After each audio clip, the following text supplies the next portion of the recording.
They said the town was never truly silent, but it only took one woman to make it feel that way.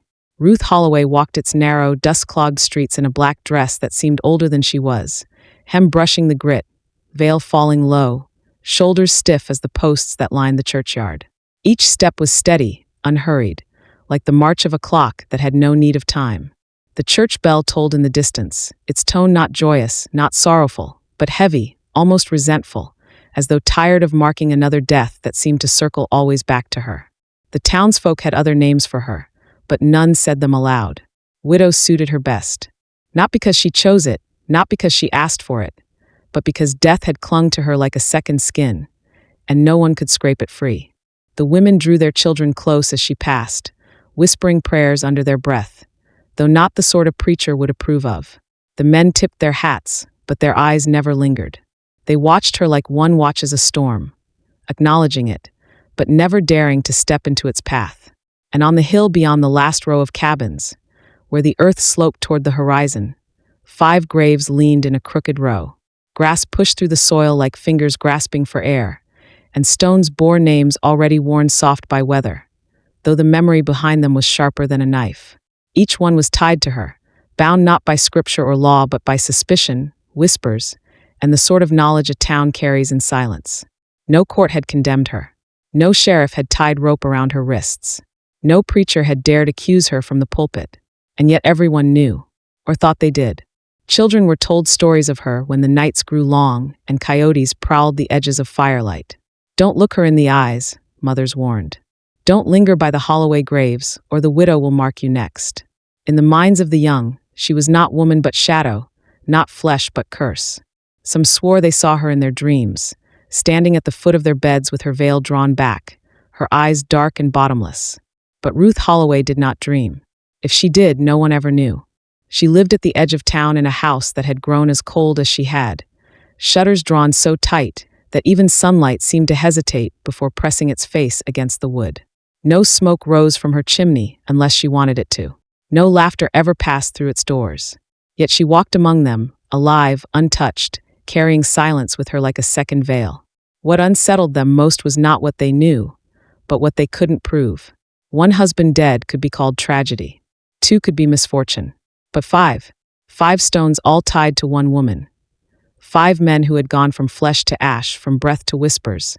That was no accident. That was a reckoning. Still, Ruth never flinched beneath their stares. She wept when she was expected to weep, wore black when she was expected to mourn, folded her hands with grace at the back of the church. And yet, her grief never rang true. It was too measured, too practiced, as though sorrow was a role she had learned to perform. When the hymns rose around her, she sang in a voice barely above the wind, a note too thin to be called human, too hollow to be dismissed as silence. Some claimed she was born that way, cursed before she even knew a man's touch. Others swore she had made a bargain with something darker, a pact whispered under starlight, trading love for power, trading flesh for freedom. No one could say which tale was true, but all agreed on one thing. She carried a shadow that outlived every man foolish enough to walk beside her. On evenings when the town's lamps flickered low and the last wagon rattled down the dirt road, she could be seen drifting toward the graves. No lantern guided her. She walked as though the dark bent itself to her will, as though shadows moved aside to clear her path. She would stand before the stones, her silhouette a black shape against the bruised horizon, and tilt her head as if listening. Some swore they heard her whispering to the earth itself, words that made no sense but chilled the blood all the same. She's speaking to them, one woman confessed, voice trembling as she recounted what she saw. Not to God, to them. But who could prove it? Who would step close enough to know? The sheriff once tried, or so the story goes. He followed her one evening, boots crunching soft in the dirt, heart hammering louder than his steps. He kept to the shadows, hoping to catch her in whatever sin she committed out there among the stones. But when she stopped at the graves, she turned her head before he could take another breath. Her veil shifted, just enough for him to see the pale slice of her face in the moonlight. And though she spoke no word, he swore her eyes caught his like hooks, and for a moment he could not breathe. He left her there, fled back to town with sweat slick on his brow, and never followed her again. When asked, he shook his head and muttered, "She's already judged. By something higher than us. The story lingered, as all such tales do, twisting in the mouths of those who repeated it. Some said her eyes glowed. Some said she smiled. Others claimed he saw the dead themselves standing beside her in the dirt, half shadow, half bone. Whatever the truth, the sheriff never spoke her name again, not even when duty called for it. And so, the town did what people often do when faced with something they cannot name. They buried it in silence. They watched her, feared her, whispered of her, but never confronted her. The 5 graves stood as both testimony and warning. Every stone was a sermon without scripture, every mound a hymn without music. On Sunday mornings, when the preacher's words rose high about forgiveness and salvation, Ruth sat alone at the back, hands folded, veil low. No one sat near her. No child dared brush against her skirts. And though her lips sometimes moved with the hymn, her voice never carried. What haunted them most was not her presence, but her endurance. Widows were meant to fade, to remarry, to move, to shrink beneath grief. But Ruth remained. Year after year, death after death, she endured. And with every grave that bore her name, her legend grew. The question was whispered most often in hushed tones, after the lamps were snuffed and only the wind crept through the cabins. How many men must die before a woman ceases to be woman at all? How many graves does it take before flesh becomes myth, and myth becomes fear? The wind, cruel as it was, carried no answer. Only the sound of her footsteps, echoing slow and steady toward the hill of graves, as though she walked not to mourn, but to remind the earth of its hunger. And in that sound the town heard not sorrow, but a promise, that silence is never empty, that death is never finished, and that the widow Holloway was never done choosing. Before she was known as Widow Holloway, before the graves and the whispers, she was only Ruth, a girl with pale hands and quiet eyes, carrying the kind of beauty that made men believe they could shape her into whatever dream they desired. The first to try was Thomas Reed, a farmer's son with a chest full of hope and a laugh too loud for his own good. Thomas was the kind of man who believed the land could be tamed if you worked it hard enough, if you loved it with enough sweat and devotion. He saw Ruth at a church gathering one spring evening, saw the way the lantern light clung to her skin, saw the stillness in her face, and he mistook her silence for gentleness. Within weeks he had asked for her hand, and within months she was Ruth Reed. The town celebrated them as though their union were proof against the harshness of the land. Neighbors came with baskets of bread and jars of preserves. The preacher blessed their home, and even the children watched the couple with wide eyes, marveling at the idea that love could be so fresh and so possible. Thomas laughed through it all, proud, eager, his arm tight around Ruth's shoulders. She smiled when it was expected, spoke softly when spoken to, and let him carry the noise of their marriage. For a time there was joy. Laughter spilled from their cabin at dusk, smoke curled warmly from the chimney, and Thomas could be heard singing as he worked the fields. He planted rows of corn with a zeal that bordered on foolishness, speaking of harvests that would make their names known. He told Ruth again and again, "This land will feed us. This land will love us back." But the land did not love easily, and Ruth's silence began to weigh against his noise. It started small, a hesitation in her smile, a coldness in her touch. She kept the house spotless, but her eyes drifted often to the window, watching the horizon as though it held something she expected. Thomas noticed, but he brushed it aside. "She's just tired," he told himself. Tired from the work, tired from the change. The first real fracture came in winter. The corn had failed, the pantry shelves grew bare, and Thomas grew restless. His laughter became shorter, his temper quicker. He drank when the nights were too long. Ruth did not complain, did not scold, did not plead. She simply moved quieter through the cabin, her silence pressing harder than words ever could. Neighbors said she was a dutiful wife. They saw her at church, eyes lowered, veil simple, posture obedient. They said Thomas was lucky to have such a steady woman. But those who lived close enough to hear the arguments through thin cabin walls told a different story. They heard Thomas's voice raised in anger, then cut short, not by a scream, but by silence. Always silence. And then one morning Thomas was dead. The sun had barely risen when Ruth came to the door of the nearest neighbor, her voice calm, her face pale, her hands folded in front of her. "He won't wake," she said simply. The neighbor hurried to the Reed cabin, only to find Thomas lying on the bed, his face twisted as though he had seen something that horrified him in his last breath. His skin was pale, lips tinged with blue, eyes glassy and open to the rafters. There was no wound, no blood, no sign of struggle, only the faint smell of something bitter lingering in the air. They buried him the next day. Too quick, some thought. The preacher said it was fever. Others muttered of curses. Ruth stood at the graveside with her veil pulled low, tears sliding from her eyes in perfect rhythm, as though placed there by duty. The townsfolk nodded in pity, told her she was young, that life would bless her again, that grief would soften. But when her tears dried, her face held no trace of sorrow, only stillness. And stillness unsettled them more than grief ever could. One neighbor, a man named Caleb, swore he saw something else. He had gone to the cabin the night before Thomas's death, hoping to borrow a lantern. He swore he saw Ruth in the kitchen, pouring something dark into Thomas's cup. She had not seen him, and he had said nothing. Fear kept his tongue still. When he told the story later, his voice shook, and his words carried no proof. The town listened, nodded, then turned away. Better to believe in fever than to believe in poison. Better to keep silence than to accuse. But whispers grew all the same. Some said Thomas had been cursed for his arrogance, for thinking he could tame the land. Others said Ruth had brought death with her from the moment she stepped into the church, that it followed her like a shadow that only deepened with marriage.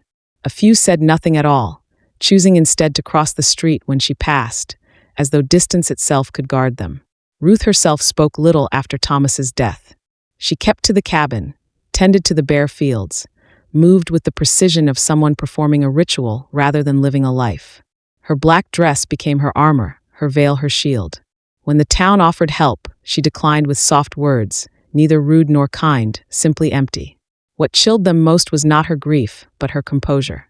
A woman undone by loss was expected to break, to wail, to scream, to claw at the earth. Ruth did none of that. She bowed her head, folded her hands, and returned home as though nothing had changed. And that frightened them more than any outburst could have. At night, neighbors claimed they saw her walking alone through the fields, her figure a shadow against the moon. Some swore they heard her speaking, though no one was near enough to hear the words. One child claimed she saw Ruth standing by Thomas's grave, her lips moving, but the sound that came was not prayer. It was a low murmur, like the earth itself shifting. The preacher tried to comfort the town. Grief takes many shapes, he told them. We must not judge what we do not understand. But even he avoided her eyes when he passed her pew. And so the first grave was dug, the first stone set, the first whisper of legend born. One husband dead could be tragedy. But the way he died, without wound, without struggle, without reason, it left a shadow that clung not just to Ruth, but to the whole town. They began to wonder. Was it grief that hollowed her face, or something darker? Was her silence the mark of strength, or the mask of guilt? The answer lay beneath the soil with Thomas Reed, twisted in his final breath. And the earth, greedy as always, kept its secrets. Ruth returned to her cabin alone. The town returned to its whispers. And in the space between them, silence grew thicker than any sermon, heavier than any storm. But storms always break. They said it was grief that pulled Ruth Holloway into black, that it was sorrow which stitched her veil and tightened her silence. But grief fades with time, softening its claws. Ruth's silence did not soften. It sharpened.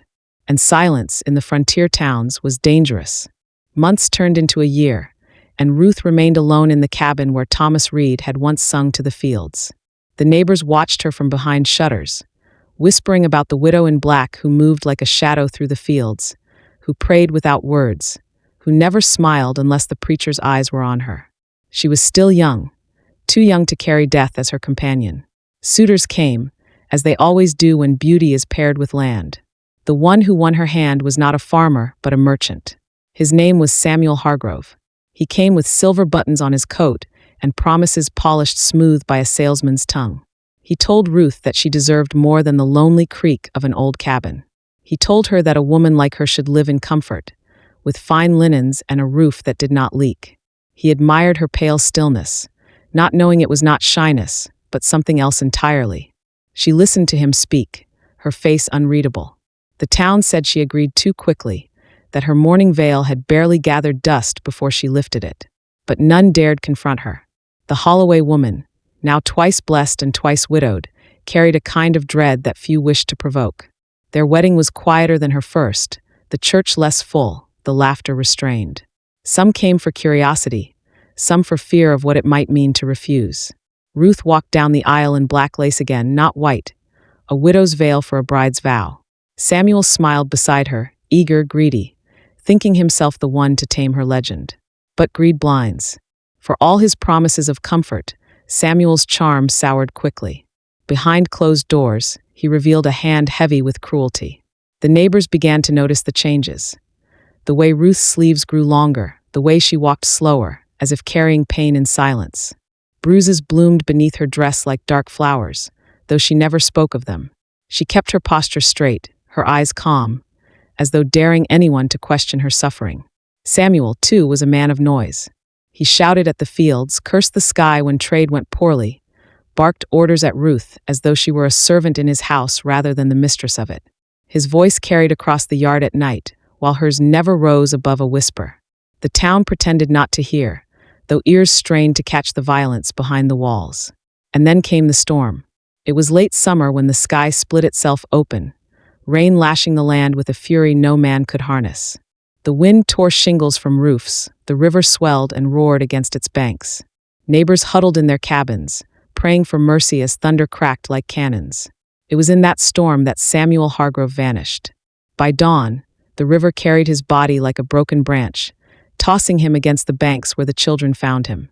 His mouth was filled with mud, his eyes wide and fixed upon the heavens, his fingers bent as though clutching something in desperation. They pulled him from the water, laid him upon the grass, and whispered the word accident. But the way his body lay twisted told another story. The preacher called it God's wrath. He spoke of the storm as judgment, a punishment for greed and cruelty. Some believed him, grateful to put the blame upon the sky. But others, most others, let their whispers find a darker conclusion. For was it not strange that Samuel's body bore no signs of struggle against the current? Was it not strange that Ruth had walked into town the next morning with her veil dry, her eyes dry, her silence steady as stone?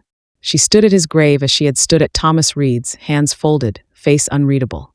The townsfolk watched her and saw not a widow, but something colder. Twice widowed now, and twice death had come without reason. Some pitied her, calling her cursed. Others feared her, muttering that no curse clung so tightly without a hand to guide it. When Samuel's coffin was lowered into the ground, a woman at the back of the crowd whispered, "She'll bury the whole town before she's done." Her husband hushed her, but his eyes stayed fixed on Ruth's veil. It was then the name widow began to cling more tightly than her given one. She was no longer Ruth Reed or Ruth Hargrove. She was simply the widow, a figure dressed in black, moving through the streets like smoke, leaving graves in her wake. At night, rumors swelled. Some claimed they saw her walking to the riverbank, her pale hands trailing the water as though in prayer. Others swore they heard voices from her cabin again, not just her own but low, angry murmurs of men long buried. Children dared each other to peer through her windows, to see the strange flicker of lamplight that burned too late, too cold. Few were brave enough to try. And yet suitors still came. Land and beauty are powerful lures. Men told themselves that the deaths were coincidence, that whispers were the currency of jealous tongues. They convinced themselves that Ruth was fragile, that she needed saving, that they alone could break the chain of graves. But in Samuel's death, the town saw the beginning of something larger than coincidence. It was no longer just tragedy. It was pattern, and patterns in the Old West became legend. That second cross at the edge of town, standing beside Thomas Reed's, was more than a marker of death. It was a warning, a scar carved into the land itself. The storm that had swallowed Samuel rolled on, leaving the town dripping and uneasy. But the true storm was the one that brewed in whispers, in glances, in the silence Ruth carried like a blade across her back. Some prayed for her redemption. Others prayed for her end. But all agreed on one thing. Death followed wherever Ruth Holloway laid her head. And when the thunder rolled away into silence, the town realized silence was the most dangerous storm of all. They said the land itself began to change around Ruth Holloway. Where once her fields had carried the laughter of Thomas Reed, and later the booming bark of Samuel Hargrove, now they carried only silence. Silence heavy as lead, silence that stretched from furrows of soil to the crooked pines at the property's edge. Birds avoided the trees nearest her cabin. Dogs, once loyal companions to her first husband, lingered no more at her door. Even the wind seemed to change its tune as it passed her shutters, turning hollow and strange. And silence, when repeated long enough, begins to speak louder than words. By the time her morning lace had dulled with dust, Ruth Holloway had already become more story than woman.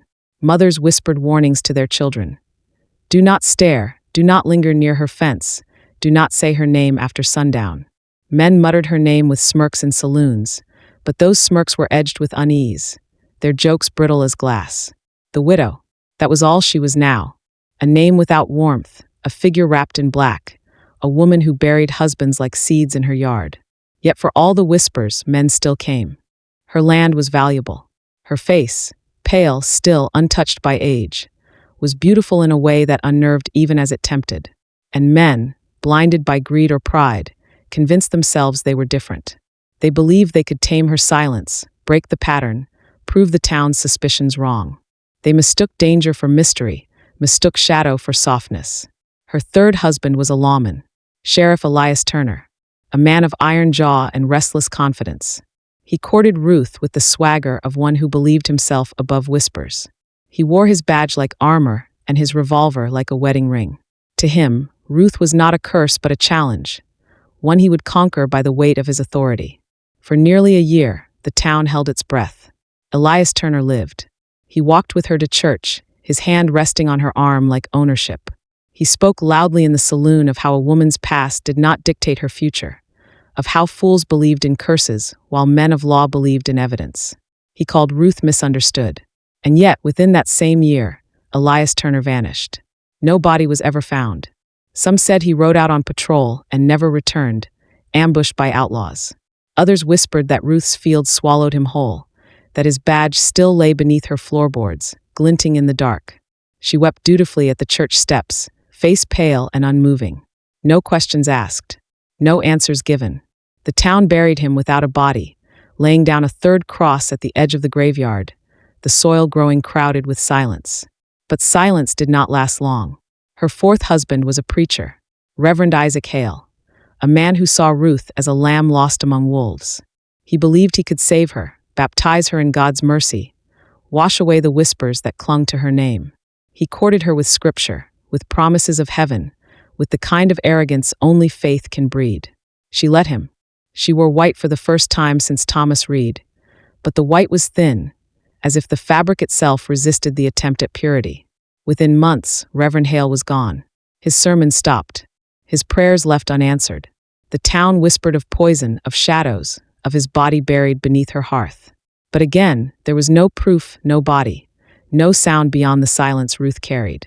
The fourth grave was dug, and the soil grew heavier. By then, even pity had turned to fear. Still, she married a fifth. His name was Daniel Mercer, a rancher. Strong-shouldered, sun-browned, with a laugh that tried too hard to hide its nervousness. He believed he was marrying land, beauty, and a chance at legend. And in some ways, he was right. But Daniel's nights were not filled with legend. They were filled with screams. Neighbors claimed to hear him shouting, crying out in rage, or perhaps in fear. Some swore they heard her voice too, low, steady, as though reciting scripture in answer to his fury. And then one night, those screams ended abruptly. When morning came, Daniel Mercer was dead. No one agreed on how. Some said they found him in the yard, marks on his neck as though a noose had tightened and vanished. Others swore he died in bed, twisted in sheets that smelled of bitter herbs. The details shifted, but the end did not. Another husband gone, another grave carved, another piece of the widow's legend etched into stone. 5 graves now. 5 men, 5 stones, lined in a crooked row at the edge of town.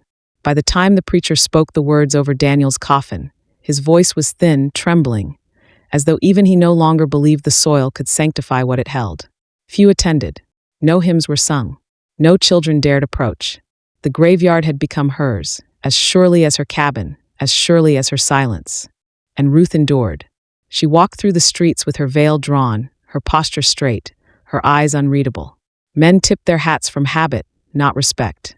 Women turned their faces away, clutching children close. The town itself seemed to bend around her presence, as if unwilling to brush against the darkness she carried. The legend was no longer whispered. It was believed. Her figure became a story parents told at night, her name a curse spit in arguments, her silence a weapon more powerful than any gun. She was no longer a woman who lost 5 husbands. She was a story, alive and walking.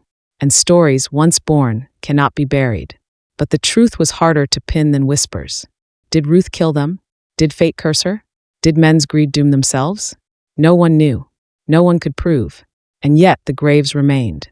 The Holloway legend began to swallow Ruth Holloway whole, leaving behind only a woman-shaped shadow in black lace, moving between the church, the graveyard, and the silent house that grew darker with each passing year.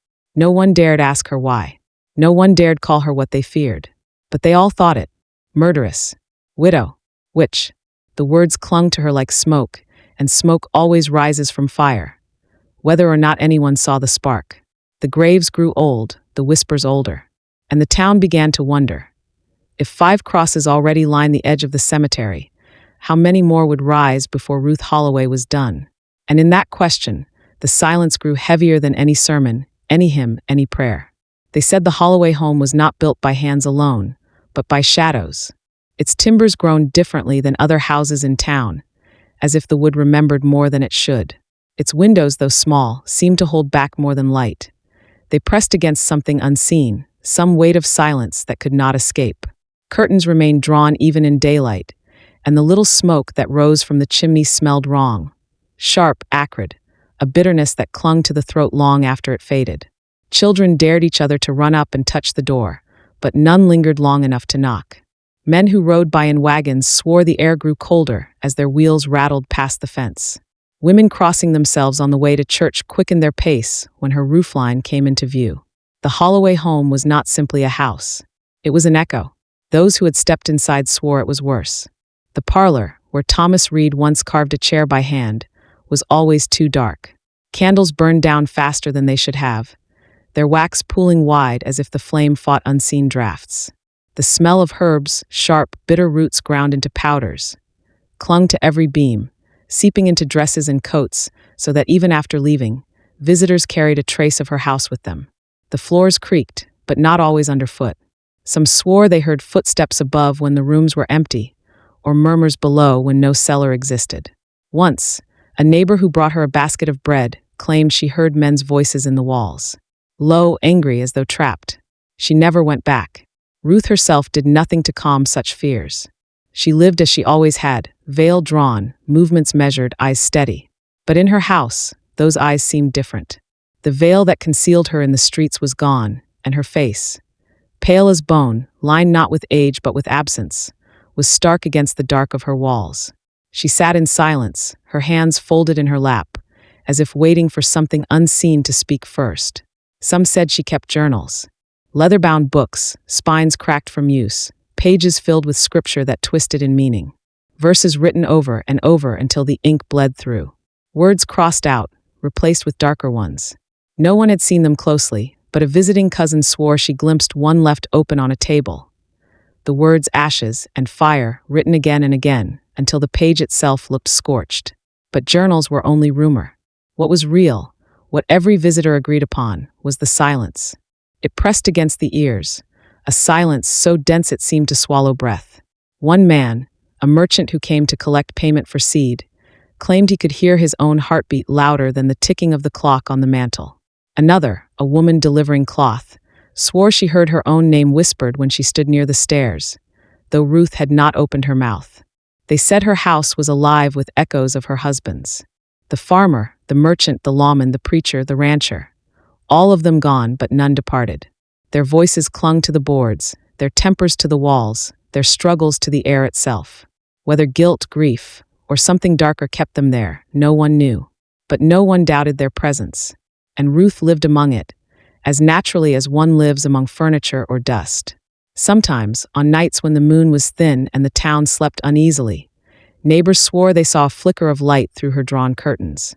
A candle, moving from room to room, though no shadow followed. Other nights they heard music, not full, not clear, but a hum, low and mournful, drifting on the wind. Some said it was Ruth herself. Others claimed it was the voices of men she had buried, returning to sing the hymn denied them in life. Children whispered of seeing her at her window, veil removed, staring out with eyes that glowed in the lamplight like wet stones. But the bravest among them admitted they could not hold her gaze. Something in it was too heavy, too hollow, as if it carried not one soul but many. The Holloway home grew into more than a dwelling. It became a warning. Even travelers passing through learned quickly. Do not ask for shelter there. Better to sleep in the open, under storm and pine, than in a bed where silence breathes heavier than flesh. Better to risk wolves than the widow's walls. Still, for Ruth, it was not prison but sanctuary. She walked within it unafraid, her skirts brushing the bitter air, her fingers trailing along walls others swore breathed. She moved as though each room obeyed her steps, as though she was not haunted but haunting. If she prayed, it was in whispers too faint to hear. If she wept, the house kept her secrets. And the town, which once pitied her, now feared her fully. No longer did they ask how husbands died. No longer did they search for proof of poison or rope, for proof was not needed. They believed the Holloway home itself was proof enough. A house where no laughter remained, where silence grew like mold, where shadows whispered in men's voices. A story began to spread, more than rumor, less than fact. They said Ruth had never truly buried her husbands, that their bones lay beneath her floors, that their voices were trapped by her hand. Some swore she kept tokens of each man, a badge, a Bible, a silver ring, a leather strap. Objects bound not just to memory, but to spirit. Bound to her, bound to the walls. And though no one dared step close enough to see, the story grew so strong it became truth in every mouth that spoke it. So when children passed the Holloway house at dusk and shivered though the air was still, they knew it was not the wind. When men heard low voices in the saloon but turned to find no one speaking, they knew whose echo had followed them. And when women stitched black lace by candlelight and their needles pricked their fingers too deep, they knew whose silence had pressed upon their hands. Ruth Holloway did not need to lift a finger. Her home spoke for her, and yet she remained. Every morning, she stepped out briefly to walk the path to the graveyard. 5 stones waited there, crooked in the grass, their soil pressed down by more than weight of coffin. She stood before them, silent, unreadable, her veil stirring in the breeze. She laid no flowers. She whispered no prayers. She only stood, as if waiting for something beneath the ground to rise and answer. And when she returned to her house, the curtains closed again, the smoke drifted bitter, and the silence thickened. By then, no one wondered if Ruth Holloway was cursed. They no longer asked if she was guilty. They no longer cared about law or proof or prayer. What haunted them now was a deeper truth, one they did not dare voice aloud. That some houses are not haunted by death. They are built for it. And the Holloway home, with its drawn curtains and bitter air, was not where Ruth Holloway lived. It was where Ruth Holloway waited. The wind shifted that winter evening, carrying with it the low moan of the cypress trees and the smell of wood smoke rising from cabins that never rested. Night drew its long shadow over the Carter plantation, and the air itself seemed uneasy, as though the land knew something was stirring beneath its surface.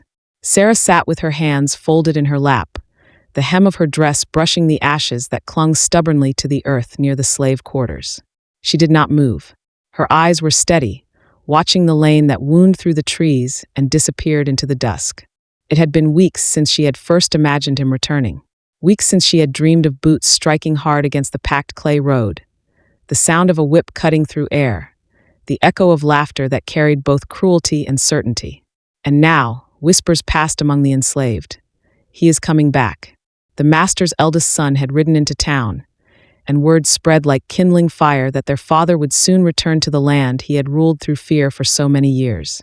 The children were quieter that evening. Even the dogs refused to bark.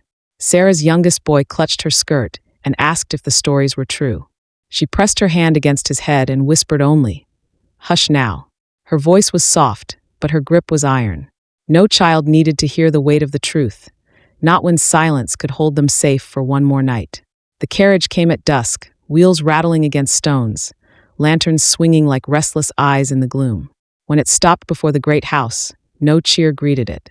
No one ran forward to carry in trunks or offer words of welcome. Only the creak of the wheels and the snort of the horses broke the silence. Then the door swung open, and he stepped out. The master had grown older, but age had not gentled him. His hair was streaked with gray, his shoulders stooped slightly, yet his face carried the same hard lines, the same stone-set jaw that once dictated who would eat and who would starve. His boots struck the earth as if it still belonged to him alone. Behind him followed his 2 sons. They were younger men, eager-eyed, their mouths set in smirks that mirrored their father's cruelty.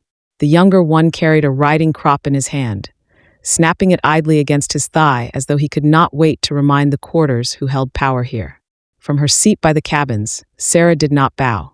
She did not look away. Her eyes locked on the figure of the master, as though she had been waiting for this moment her entire life. A storm rose inside her chest, but her face betrayed nothing. The quarters stirred uneasily. Some of the older men bowed their heads, their bodies bent in memory of old habits. Mothers pulled children indoors. No one dared speak too loudly. The master's return was not a homecoming. It was the return of a shadow they had hoped the sun had burned away for good. The master's voice, when it came, was roughened by whiskey but still sharp as broken glass. "Seems my land has gone quiet without me." The eldest son laughed at that, a short, harsh sound. "Quiet as a graveyard," he said, his eyes scanning the faces of the enslaved. Sarah did not flinch. She rose slowly, her boy still clutching her skirt. She placed a hand on his shoulder, grounding him, keeping him still as stone. Her gaze remained fixed on the man who had once torn her world apart piece by piece. The master noticed her then. His eyes narrowed. A flicker of something, recognition, or perhaps memory, passed over his face. But he said nothing. Not yet. He turned toward the house, his boots striking the steps, his sons close behind him. The door shut with a sound like the sealing of a tomb. That night, Sarah did not sleep. She sat by the dying embers of the fire, her face lit in brief glows of orange before shadows reclaimed her. Around her, the quarters murmured, fear returning like a sickness they thought they had left behind. Old wounds reopened in whispers. Scars across backs, children stolen away, nights when screams had been muffled by the darkness. Sarah listened, and her silence became a gathering weight. In her mind, she could still hear his voice years ago, declaring himself lord of this land. She could still see the whip cutting the air, still smell the iron tang of blood in the dirt. The years had changed nothing. His return meant one truth. The past was not finished. When the moon rode high, Sarah stood. She moved among the cabins like a shadow herself, her steps soundless, her hand trailing along the rough wooden walls. She paused at the door of each friend, each neighbor, each soul who had suffered beneath the Carter's rule. She did not knock. She did not need to. They felt her presence, the unspoken bond, the pull of something that was coming. One by one, eyes lifted in the darkness, meeting hers. No words were spoken, but an understanding passed between them. In the great house, lanterns glowed through curtained windows. Laughter spilled faintly into the night. The laughter of men who believed themselves untouchable, who thought cruelty had no reckoning. The master and his sons drank deep, their voices carrying on the cold air. From her place in the shadows, Sarah watched. She felt her heart steady, her breath fall into rhythm with the night itself. Every moment had led to this. The years of pain, the nights of endurance, the mornings when she had forced herself to rise and carry on. Each memory was a spark, and together they built a fire inside her that could not be contained. She whispered into the darkness, not to her children, not to her neighbors, but to the spirits of those who had gone before. To the mothers who had lost their babies, to the men who had been broken, to the girls whose voices had been silenced. Her words were not loud, but they were steady. They have returned, and so shall justice. The wind stirred, carrying her vow into the trees. The night deepened. Inside the house, glasses clinked, boots stomped, voices rose in drunken jest. Outside, the land itself seemed to hold its breath. Sarah turned from the glow of the mansion and walked back toward the quarters. She did not hurry. Her steps were deliberate, her head high, her body carrying the weight of generations behind her. Those who saw her that night never forgot the sight. The widow in black, her face half lit by moonlight, her shadow stretching long across the dirt. She carried no torch, no blade, no weapon at all. Yet every eye that met hers felt the truth. Something had begun that would not be stopped. The master had returned, yes, but so had Sarah, and the land itself, weary of blood, was waiting for the fire she carried in her silence.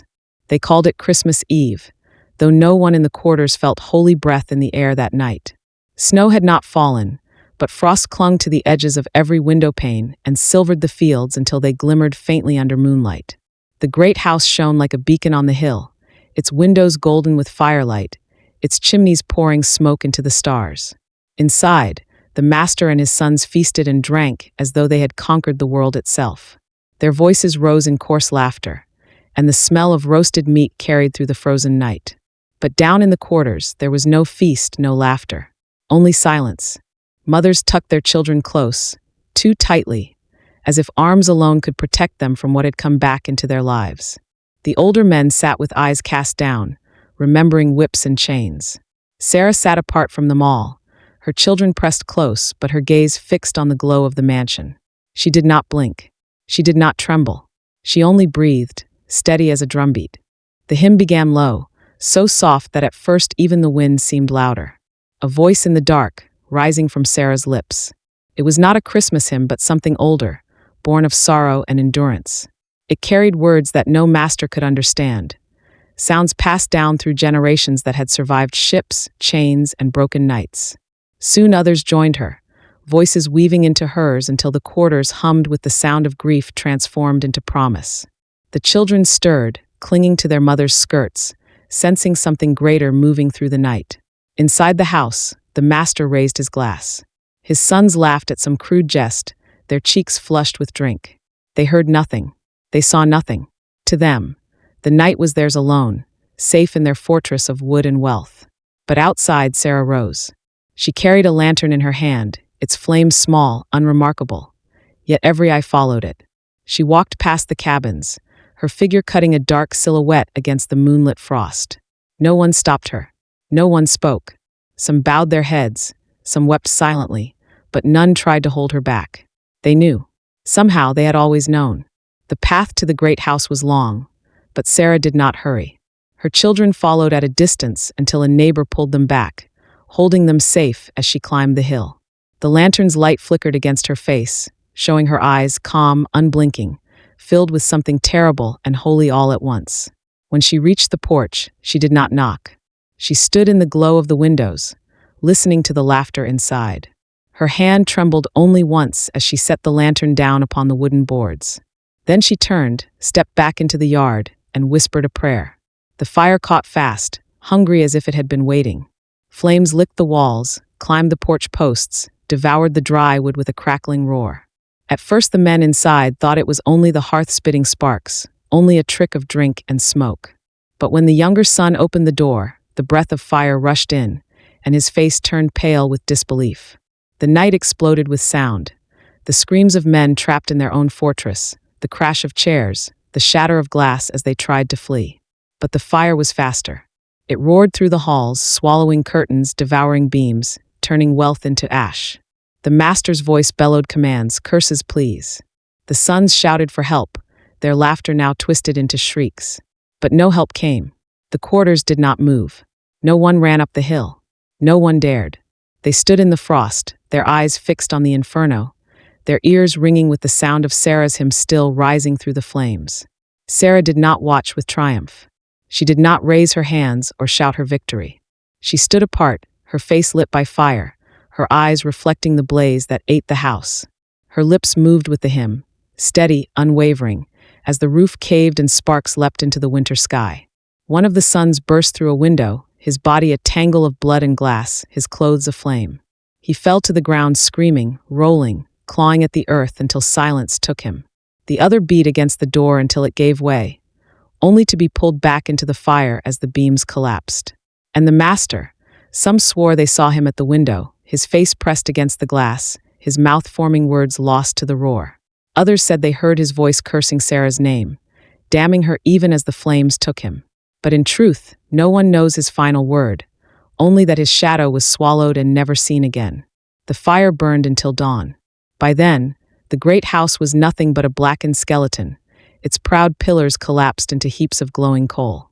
The snow that had not fallen seemed to hang in the air, ashes drifting down like gray feathers, coating the earth in silence. The smell of charred wood and flesh carried for miles, a stench no wind could scatter quickly enough. Sarah did not return to her cabin that night. She stood at the edge of the field, her children finally at her side, their small hands holding her skirts as if anchoring her to the world. She looked not at the ruins but at the horizon, where the first gray light of morning touched the trees. Her face was calm, unreadable, like a stone carved long ago. The quarters waited for her to speak, but she said nothing. Words were no longer needed. The deed was done, and the silence itself carried the weight of all that had passed.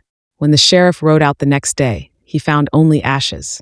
The townsfolk gathered, their faces pale, their eyes darting toward the quarters where the enslaved stood in rows of silence. Some whispered witch, others murderess, but none dared confront her. There was no trial, no proof, nothing left but fire and rumor.